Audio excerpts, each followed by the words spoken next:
बिस्मिल्लाहिर्रहमानिर्रहीम।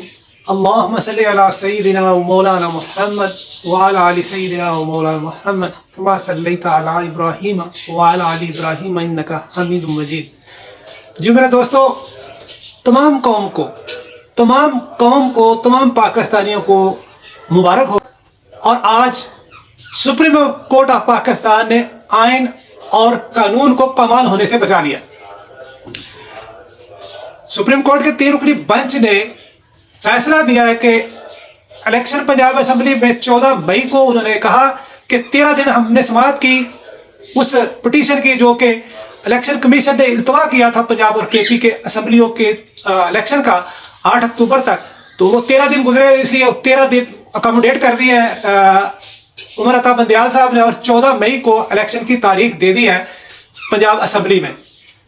10 अप्रैल को कागजात नामजदगी जमा, बिलाशुबा कागजात नामजदगी पहले भी जमा हो चुके हैं, लेकिन उन्होंने उसको अमेंड करके तरमीम करके 14 अप्रैल तारीख दे दी है कागजात नामजदगी जमा कराने की। और 19 अप्रैल तक ये स्क्रूटनी होगी, 20 को फाइनलाइज हो जाएगा, 20 को निशान अलाट कर दिए जाएंगे और 14 मई को इंशाल्लाह पंजाब में इलेक्शन हो जाएगी।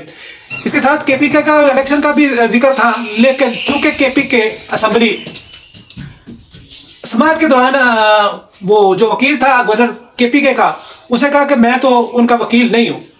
तो फिर मोहतरम बेंच ने अली जफर साहब से कहा कि आप अलग से पिटीशन ले आए। अब वो अलग से केपीके की पिटीशन ले जाएंगे। वैसे तो ऑलरेडी स्पीकर केपीके असेंबली का भी पिटीशन पड़ी हुई है इलेक्शन के इल्तवा के हवाले से, तो इंशाल्लाह जल्द वो भी फैसला आ जाएगा। 2-4 दिन के फर्क से इंशाल्लाह वहां पे भी ये इलेक्शन हो जाएंगे। इस तरह अब जमहूरियत की फतह हुई है, आइन की फतह हुई है और कौम की उम्मीदों के ऐन मुताबिक अल्हम्दुलिल्लाह सुप्रीम कोर्ट ऑफ पाकिस्तान ने फैसला दिया है।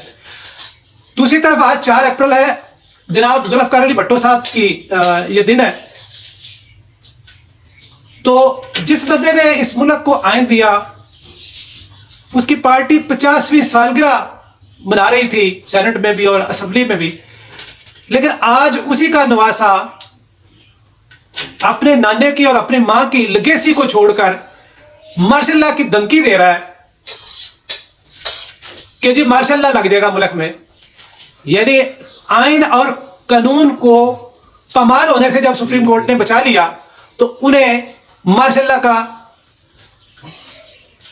लोगों को धमकाना याद आता है। इस तरह मैं ये अक्सर जब कहता हूं कि ये मुनाफिक है, तो इन्हीं वजूहात की बिना पर कहता हूं कि ये मुनाफिक है, क्योंकि ये अपनी ख्वाहिशात के बंदे। जब 1 साल पहले इसी बेंच ने, 5 रुकनी बेंच ने जनाब उमर अता बंदयाल साहब की सरबराही में ही यह फैसला दिया कि कासिम सूरी की रूलिंग ठीक नहीं, उसे कलअदम करार दिया और नो कॉन्फिडेंस मोशन को प्रोसेस को कंप्लीट करने का कहा गया। रात 12 बजे अदालतें खुली। इतवार का दिन था, जब छुट्टी का दिन होता है, तमाम आम लोग मसरूफ होते हैं, तो ये सरकारी लोग तो बहुत ही मसरूफ होते हैं। अपनी बेगमात को शॉपिंग मॉल्स में और अंदरूने मुल्क और बरूने मुल्क भी इन्होंने जाना होता है। लेकिन वो इतवार का दिन था, छुट्टी का दिन था, और फौरी तौर पर जैसे ही कासिम सूरी साहब ने रूलिंग दी, उधर से पैगाम टीवी पे चल गया जी, उन्होंने देखा है, तो वो दफातर खुलने शुरू हो गए अदालत के और रात को समाअत शुरू हो गई। पीटीआई ने और चेयरमैन तहरीक इंसाफ ने उस फैसले को मनोअन तस्लीम कर लिया, सर तस्लीम खम कर लिया फैसले का। अगरचे वो फैसला नहीं मानते थे कि ये ठीक नहीं है, लेकिन फैसले पे कोई बातें नहीं की, जजों को बातें नहीं की, उनको तनकीद का निशाना नहीं बनाया, लान तान किसी को भी नहीं की, और दफ्तर छोड़ के वो बंदा चला गया। और वो खुद कहता है कि 10 अप्रैल को मैं और मेरी बेगम बैठे कि चलो एक अरसे के बाद हम मिल बैठे हैं, नहीं तो हुकूमत के जो काम है उनकी सरअंजामी के लिए, उसके यानी कि जो वो काम चलते रहते हैं दिन रात, 24 आवर बंदा मसरूफ था, तो वक्त ही नहीं मिलता था। लेकिन उसे नहीं मालूम था कि 10 तारीख को आवाम सड़कों पर होगी। उसने सिर्फ 9 अप्रैल को जाते हुए यही कहा था कि आप लोग एहतजाज करें। वो तो घर में बैठा हुआ था, लोग एहतजाज करने सड़कों पर थे। मुबैना तौर पर यही बात कही जाती है कमर जावेद बाजवा साहब के बारे में कि वो कहते थे कि इमरान नवाज शरीफ बड़ा कहता है कि जी तुर्की की तरह फौज को अपने कामों में रहना चाहिए, और वो पहले अवाम को तो इस काबिल करो। लोग तो हकीकतन जनाब जुल्फकार अली भट्टो साहब के पीछे अवाम किसी हद तक खड़ी थी, उन्होंने कुर्बानियां भी दी, लेकिन कंट्रोल कर लिया गया। नवाज शरीफ साहब जब भी इक़्तिदार से अलहदा किए गए, अवाम नहीं निकली, उन्हें दुख ही रहा, अवाम नहीं निकली। जैसे कि तुर्की में निकली तैयब अर्दोगान जब निकालने की कोशिश की वहां की एस्टेब्लिशमेंट ने, तो अवाम निकली और ऐसी निकली कि बता दिया, और फिर उन्हें वापस बैरकों में जाना पड़ा और फिर सारा कुछ तब्दील हुआ वहां पे। तो ये कमर जावेद बाजवा साहब के बारे में कहा जाता है कि मुबैना तौर पर वो अपने निजी बयानों में ये कहते थे कि कोई पहले बंदे तो तैयार करो, लोग तो आए, फिर तो बंदे तो उन्हें ज़ेरी तौर पर उसने तैयार कर दिए चेयरमैन तहरीक इंसाफ जनाब इमरान खान साहब ने, लेकिन वो खुद कहते हैं कि मुझे भी उम्मीद नहीं थी कि इस तरह लोग निकलेंगे, फिर वो निकले हैं। तो आज आपके सामने अल्लाह का फजल है उस पर, अल्लाह का करम है उस पर, लोगों की दुआएं है उसके साथ।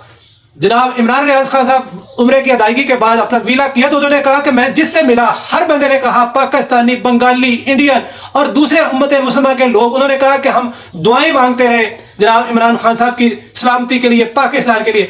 तो जिस बंदे के पीछे इतने लोगों की दुआएं हों तो वो बंदा फिर कैसे हार सकता है असबी तौर पर, अमली तौर पर। तो इसी वजह से उसके पास इतनी तवानाई, ताकत नजर आती है। इंशाअल्लाह तमाम दोस्तों से गुजारिश है कि आप अपने अपने हलकों में निकले और इलेक्शन की तैयारी करें, इलेक्शन के लिए लोगों से मिले। ना सिर्फ वो लोग जो पीटीआई के हैं, नून लीग के भी, पीपल्स पार्टी, तमाम सियासी जमातें इस सियासी अमल में हिस्सा ले और अपने अपने वोटर को आप राम करने की कोशिश करें। जो जिसके नजरिए पर आना चाहे, वोट कास्ट करना चाहे, उसे वेलकम, और अच्छे तरीके से, बड़े अच्छे तरीके से, बड़ी अच्छी फिजा में ये इलेक्शन होने चाहिए। और जिसके नतीजे में जो भी क़यादत सामने आए, किसी पार्टी को भी अक्सरियत मिले, वो हमारे लिए अच्छे काम करे। बस हमें यही चाहिए कि वो आवाम के लिए फलाह और बहबूदी का काम करे। बस अब तक के लिए इतनी दुआ में याद रखिएगा। अपने इस चैनल को भी याद रखें, सब्सक्राइब करें, लाइक करें, कमेंट करें और दोस्तों के ग्रुप में इसे शेयर करें। अल्लाह हाफिज।